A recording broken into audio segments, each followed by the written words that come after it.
Boa tarde, meu nome é Diego, eu sou médico de família e comunidade e coordeno a residência de medicina de família da UVV aqui no Espírito Santo.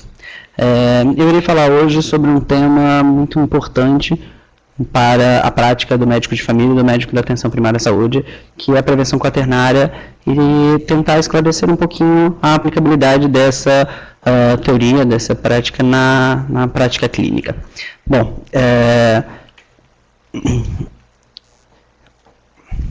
esse é o meu roteiro de apresentação, do que eu tentarei trabalhar nesse momento da nossa apresentação via web palestra. E eu tentarei trabalhar a definição de prevenção quaternária, a apresentação de um caso clínico, exemplificando a aplicação da prática, algumas ferramentas para a prática clínica, fontes de informações sobre evidências científicas e uma consideração final explorando o conteúdo apresentado nessa apresentação. Ok? Bom, vamos conversar. A ideia é que essa apresentação seja breve, não dure muito tempo, para que a gente consiga ter uma boa discussão e um bom aprendizado a partir desse conteúdo. A primeira questão levantada quando a gente pensa no termo prevenção quaternária é identificar exatamente o que é prevenção. A prevenção, segundo o dicionário Michaelis, seria preocupação para evitar qualquer mal e evitação. Medida tomada por antecipação a fim de evitar o mal. Cautela, precaução, previsão. De uma maneira geral, a prevenção, na cultura popular, na visão da maioria das pessoas, assume algumas máximas no nosso dia a dia. A primeira delas é melhor prevenir do que remediar, e outras duas, prevenir é o melhor remédio e prevenir nunca causa danos. A nossa questão é, será que nunca causa danos? Se será que é sempre melhor prevenir? E prevenir é melhor do que remediar? Essa é uma questão que a sociedade precisa responder, já que com o advento do aumento das medidas preventivas, Geoffrey Rose traz uma colocação, uma frase que exemplifica muito bem o risco que as medidas preventivas ou o excesso das medidas preventivas podem trazer para a sociedade. Então, atualmente estamos testemunhando um incessante interesse da população por saúde, vida e ambientes saudáveis. Com isso, surge um conflito entre a prudência, que encoraja a preocupação no agora, para mais tarde colhermos os frutos, e o perigo de uma ansiedade neurótica. Bom, as consequências das medidas preventivas, além dessa ansiedade ansiedade neurótica, é de que a sociedade espera, com isso, ter medidas que irão trazer uma solução ou irão prevenir irremediavelmente qualquer problema de saúde que venha acontecer na sua vida. E essa é uma expectativa que ela não é real. Algumas medidas preventivas elas podem ser feitas e vão garantir bons resultados, outras medidas preventivas talvez gerem danos e não somente benefícios. E são essas expectativas da sociedade que nós precisaremos trabalhar, tanto no cotidiano da prática da atenção primária à saúde, quanto em ambientes familiares, ambientes sociais, e mídias, e em vários outros espaços que hoje trabalham e dialogam sobre medidas preventivas, ok? Uma outra consequência do excesso de medidas preventivas é a transformação de fatores de riscos em doença e, portanto, sua medicalização. Né? Vários exemplos claros, mas alguns que são históricos, são a pré-diabetes, por exemplo, e a pré-hipertensão, ou a diminuição dos valores considerados valores alterados para determinadas patologias ou para determinados fatores de risco. De uma maneira geral, transformar fator de risco em doença aumenta a percepção de sofrimento e fatores que tornam as pessoas não saudáveis. Além disso, esse excesso de medidas preventivas tem um dano muito importante para o sistema de saúde, gerando um aumento dos custos. Esses custos, como todos nós sabemos, eles são finitos, eles não são infinitos. Então, nós nunca teremos recurso suficiente para gerar todos os recursos de saúde que nós precisamos ofertar, ou aqueles que são largamente apresentados nas mídias ou em outros espaços relacionados aos serviços de saúde. Com os excessos de medidas preventivas, também aumenta o adoecimento iatrogênico. O que seria isso, né? São dois conceitos que nós podemos trabalhar até em outras apresentações, seriam os conceitos de sobrediagnóstico e sobre tratamento. Seriam doenças que não necessariamente seriam identificadas, mas que com o excesso de medidas preventivas passam a ser identificadas, porém, essas doenças não mudariam o curso de vida da maioria das pessoas. E a partir disso se gera tratamento para resolver esses problemas. Esse adoecimento iatrogênico, ele também pode ser desencadeado pela cascata de prescrição. A partir do momento que a gente identifica um determinado problema, nós precisamos ter ações para intervir. Nós temos que ter muitas certezas que essas intervenções, elas trarão benefícios, e nem sempre nós temos essas certezas em algumas medidas preventivas. Por último, mas não únicas consequências do excesso de medidas preventivas, existe uma demanda que gera grande preocupação para nós, profissionais de atenção primária, que é o aumento da demanda por serviços de saúde. A partir do momento que nós trazemos para a população de que ela precisa sempre se prevenir a todo custo de todos os processos, isso gera uma grave consequência para os nossos serviços, e essas consequências são traduzidas aqui em dois exemplos de pesquisas científicas, uma que trabalha quanto tempo nós precisaríamos de utilizar do nosso recurso num dia para lidar apenas com medidas preventivas. Aqui a gente não está falando de nenhuma medida curativa ou manejo de problemas de saúde, apenas de medidas curativas. Então, nós precisaríamos usar 7,4 horas de um dia de trabalho. Isso é um quantitativo impressionante, considerando que nós precisaremos lidar com muitos e muitos problemas para além das medidas preventivas, considerando a integralidade do cuidado e a abrangência do cuidado na atenção primária.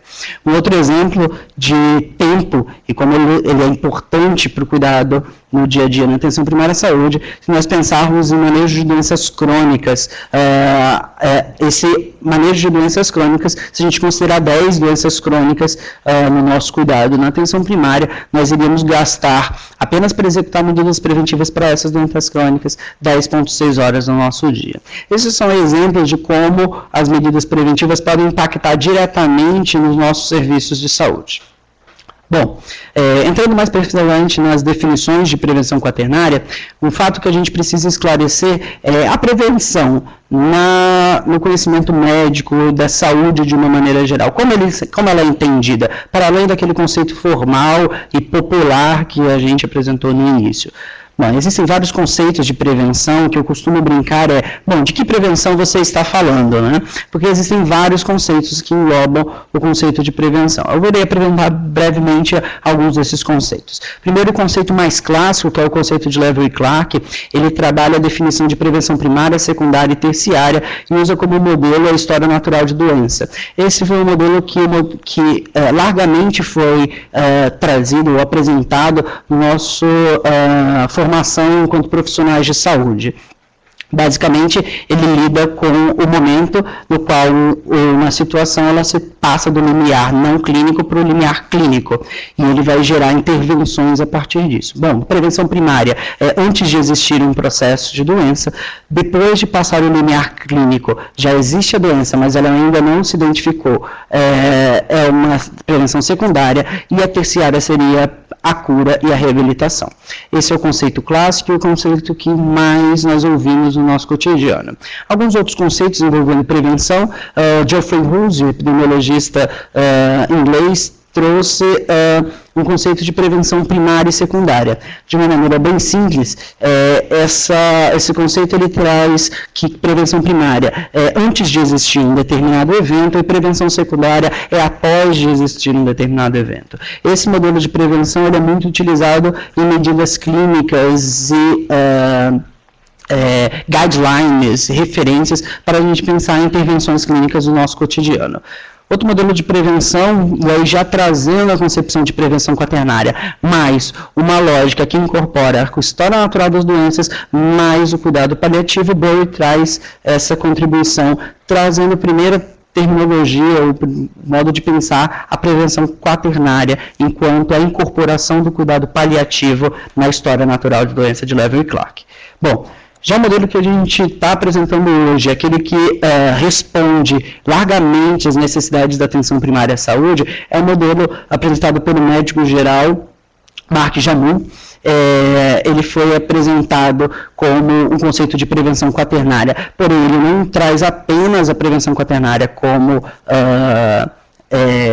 objetivo desse método, e sim ele trabalha um conceito mais ampliado, que envolve os conceitos da antropologia de saúde, os conceitos que envolvem a prática do médico da atenção primária à saúde, o médico geral, e engloba o ponto de vista do médico e do paciente. Tenta traduzir, portanto, uma visão que vai além do modelo biológico apresentado por Levy e Clark. Bom, entrando na definição, duas definições clássicas da Barbara Starfield, que seria a detecção de indivíduos em risco de tratamento excessivo para protegê-lo de novas intervenções médicas inapropriadas e sugerir-lhes alternativas eticamente aceitáveis. Então, essa é a definição, uma das definições formais de prevenção quaternária. Uma outra definição, já pelo Juan Gerlos e a Maria Pérez, é a ação que atenua ou evita as consequências do intervencionismo médico excessivo que implica em atividades médicas desnecessárias. Então, nós estamos trabalhando aqui alguns conceitos de prevenção quaternária. Bom, o que seria, de fato, de uma maneira simplista, a apresentação da prevenção quaternária? Basicamente, ele engloba o ponto de vista do médico, que normalmente é um ponto de vista dicotômico. Ele vai estar relacionando o paciente sem doença e o paciente com a presença de doença. Basicamente, é essa nossa expertise que nós adquirimos na nossa formação. Porém, a gente não adquire uma outra expertise, que é enxergar o ponto de vista da enfermidade, o ponto de vista da experiência que o sujeito, o paciente, traz durante uma consulta clínica ou durante uma intervenção. De maneira que essa dicotomia ela não existe entre presença e ausência. Sim, ela é uma gradação. A sensação de enfermidade, que é o sofrimento, que a gente pode traduzir do inglês illness, como experiência da doença, ela é uma gradação para o sujeito. Com isso, a gente cria algumas características para a gente entender os modelos de prevenção, segundo a referência de Jamun, que é a prevenção quaternária. Primeiro, a enfermidade ausente e a doença ausente. Esse é o modelo de prevenção primária. Um exemplo clássico seria o modelo de vacinação, por exemplo. Uma outra questão seria a prevenção secundária. A enfermidade está ausente, porém a doença está presente. Um exemplo clássico seria o rastreamento de hipertensão em pessoas acima de 18 anos de idade. Bom, o modelo ideal, tanto do ponto de vista do médico quanto do ponto de vista do paciente, é a prevenção terciária. O paciente se sente doente, ele tem a presença da enfermidade e o médico identifica uma enfermidade naquele contato. Ele é o que a gente chama de ideal, porque é onde a gente consegue exercer mais claramente os modelos biomédicos como a gente adquiriu na nossa formação. Por exemplo, exemplo claro é uma amidalite na prevenção quaternária, na prevenção terciária. Já a prevenção quaternária, ela engloba todas as outras prevenções, ok? E ela faz da seguinte maneira, ela trabalha pessoas que estão se sentindo enfermas, se sentindo doentes, porém, do ponto de vista do médico, ela não apresenta esse tipo de problema de saúde. E ela apresenta determinadas queixas ou determinadas angústias e a tradução do médico não é uma tradução com presença de doença. A identificação desse paciente, desse sujeito que demanda os cuidados de saúde em todos os níveis, mas que de fato não existe uma enfermidade, é um desafio para a nossa prática. E esse desafio vai se dar pela detecção desses indivíduos em riscos de tratamento excessivo, como nós vimos ali com a prevenção quaternária. Nós devemos partir para proteger esses sujeitos de novas intervenções médicas inapropriadas e, ao mesmo tempo, sugerir-lhes alternativas eticamente aceitáveis. Essa tríade do cuidado é uma tríade muito importante para a gente pensar a implantação e implementação do cuidados da prevenção quaternária na nossa prática clínica. Bom, eu irei apresentar um caso clínico para a gente tentar ilustrar este modelo de cuidado em saúde voltado para para prevenção quaternária. Eu vou ler esse caso clínico brevemente para a gente tentar identificar e conseguir grifar alguns pontos que chamam a atenção dos cuidados preventivos. Bom, senhor Valdir tem 52 anos e trabalha como pedreiro desde os 15. Começou como ajudante e transformou-se em mestre de obras. Procura a unidade de saúde com história de dor nas costas há 2 dias. Quando se refere à dor, aponta para a região lombar. A técnica de enfermagem passa o caso ao Dr. Daniel, especialista em medicina de família e comunidade, que concorda prontamente em atender o senhor Valdir, enquanto a enfermeira faz uma consulta de puericultura no consultório ao lado. O paciente relata dor nas costas há 2 dias e pede um encaminhamento ao ortopedista. O médico examina o senhor Valdir e faz os seguintes exames físicos: medida de pressão arterial, palpação da coluna, manobra de Schober e Laseg. A pressão arterial estava 130/80 e na palpação alveadora em região lombar baixa e irradiando localmente. O teste de Schober e Laseg foram negativos. O médico pergunta ao paciente se ele relaciona o trabalho à dor. Ele fica em dúvida, pois nunca teve essa dor e trabalha desde os 15 anos. O médico evita responsabilizar o trabalho, mas pede cuidado nas posições e na quantidade que o peso que o paciente carrega. Fornece atestado de 1 dia, explica que se manter ativo faz parte da solução do problema. Fornece um analgésico para tomar sem horário fixo. No final, diz que a consulta com o ortopedista é desnecessária nesse momento e coloca-se à disposição caso o problema persista. Bom, trabalhando um pouquinho aqui dos grifos que eu trouxe nesse caso clínico, o primeiro componente que a gente enxerga que envolve medidas de cuidados preventivos e basicamente a prevenção quaternária é a opção do Dr. Daniel de atender prontamente o senhor Valdir. Que consequências poderiam gerar se o senhor Valdir existisse uma negativa dele ser atendido naquele serviço de atenção primária? Ele poderia buscar outros serviços de saúde e esses outros serviços de saúde não conheceriam o senhor Valdir, não teriam o histórico do senhor Valdir e poderiam abrir mão de procedimentos médicos inadequados ou desnecessários, como, por exemplo, o uso de exames de imagem em dores lombares de curta duração menor do que 6 semanas. Outra questão que envolve os cuidados preventivos é a expectativa do paciente em ter um encaminhamento para o nível secundário, um encaminhamento para o ortopedista. Essa expectativa prontamente precisa ser trabalhada, já que esse é um problema agudo e ainda indiferenciado, e que o médico da atenção primária poderá utilizar de algumas ferramentas que serão trabalhadas logo em seguida para executar um cuidado que não envolva o encaminhamento para o nível secundário. Uma outra questão que envolve a prevenção quaternária, nesse ponto de vista, e a prevenção secundária, é a investigação da pressão arterial, já que o paciente poderia ter uma hipertensão e ser assintomático e não se sentir doente. Então, de uma maneira geral, foi feito um rastreio, uma prevenção secundária nesse paciente. E, por último, a assertiva do Dr. Daniel de que esse paciente poderia lidar com seus problemas na atenção primária à saúde, evitando encaminhamentos desnecessários para os outros níveis de cuidados e, portanto, recursos que poderiam ser utilizados por pacientes que, de fato, precisariam do nível secundário de cuidado em saúde.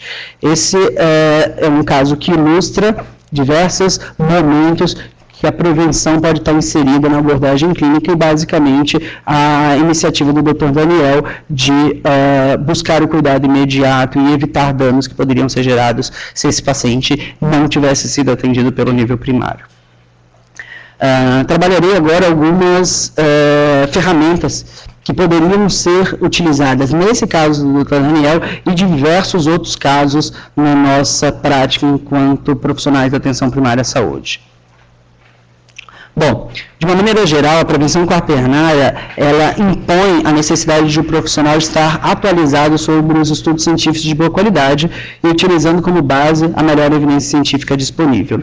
É muito importante que nós coloquemos na nossa prática a medicina baseada em evidência, que por si só não é uma gradação de estudos científicos que foram bem feitos ou que foram revisados por pares. De uma maneira geral, ele engloba alguns componentes, entre eles a própria evidência, valores e preferências tanto do médico quanto do sujeito que está sofrendo essa intervenção, a clínica que o sujeito apresenta e a utilização de recursos que poderiam ser utilizados pelo médico e serem aplicados nesse paciente. Isso tudo gera uma decisão clínica, e essa decisão clínica, ela precisa de ser muito bem elaborada a partir dessas 4 visões. A medicina baseada em evidência é uma ferramenta fundamental para a gente exercer a prevenção quaternária.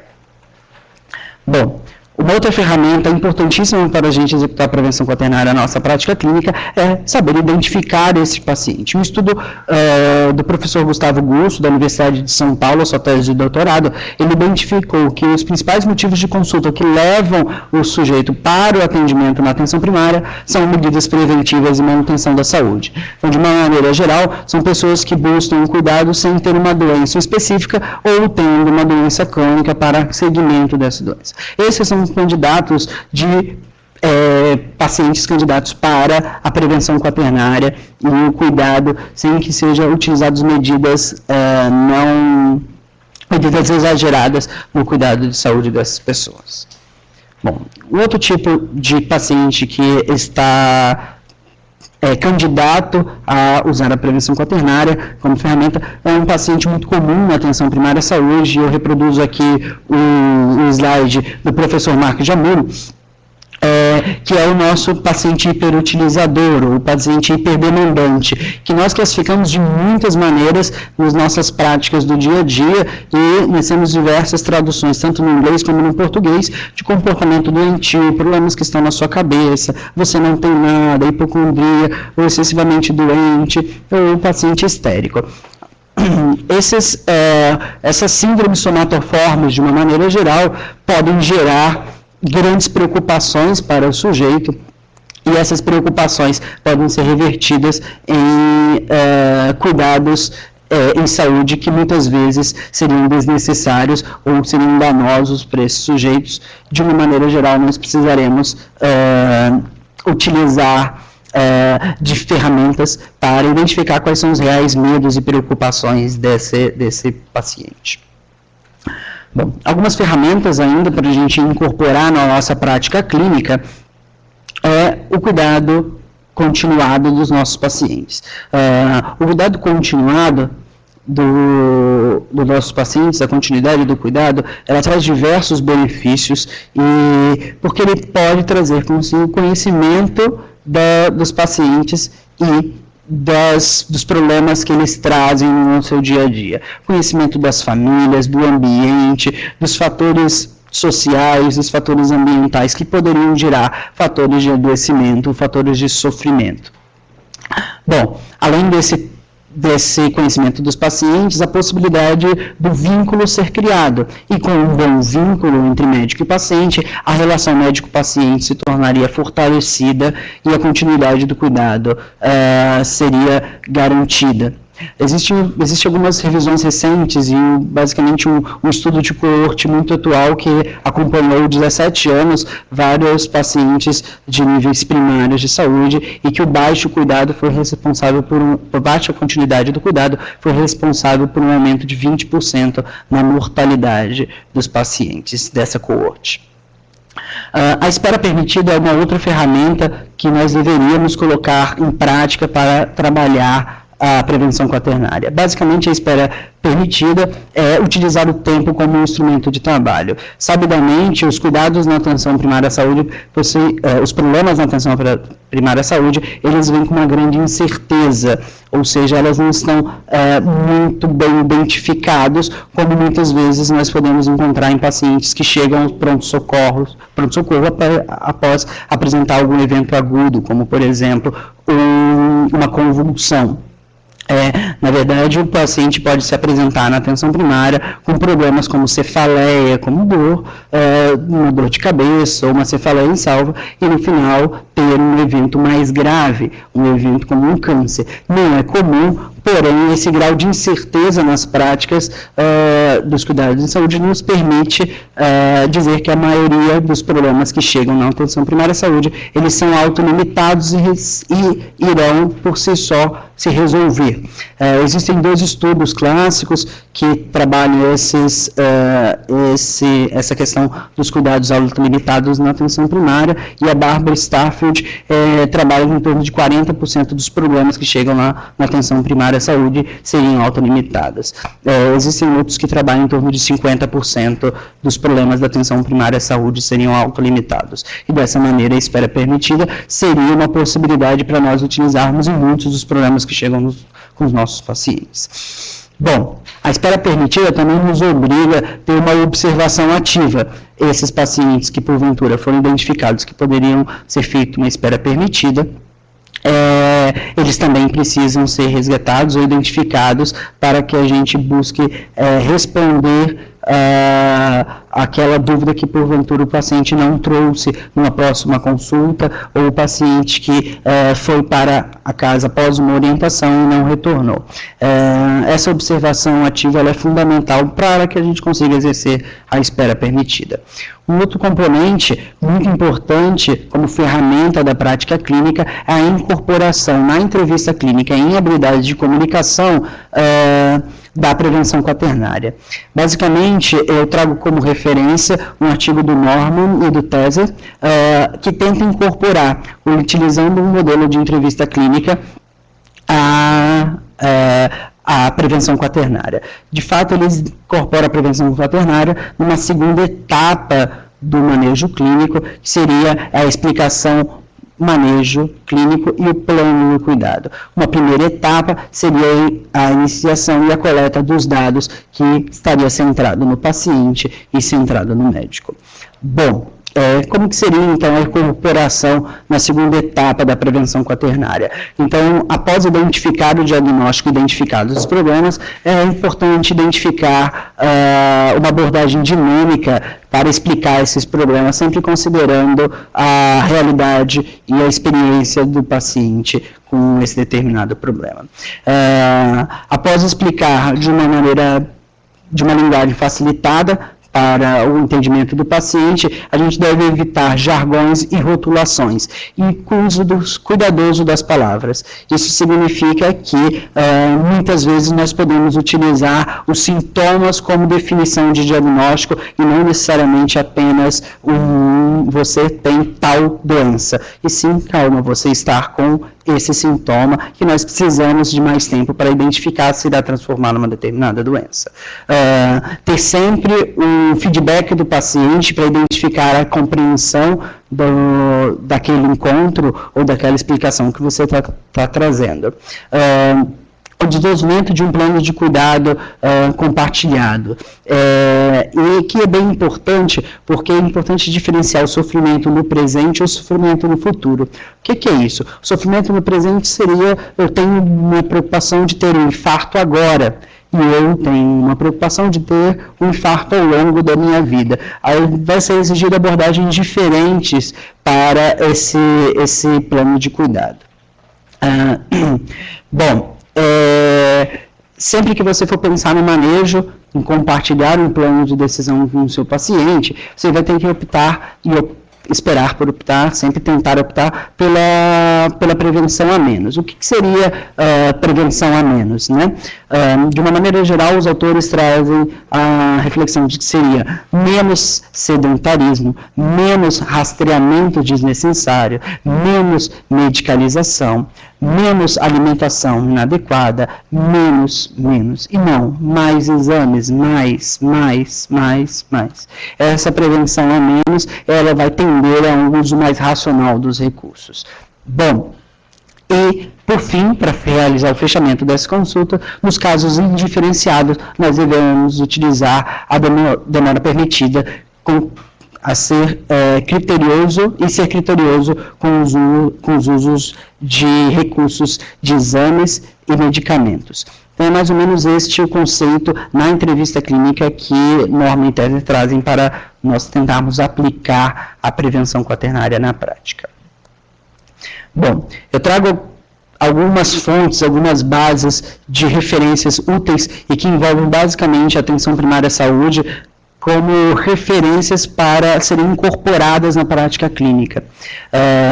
Muitas dessas referências são voltadas exclusivamente para a atenção primária à saúde e não para outros níveis de cuidado em saúde. Eu basicamente vou falar de duas dessas fontes de informações que são muito importantes para o nosso dia a dia.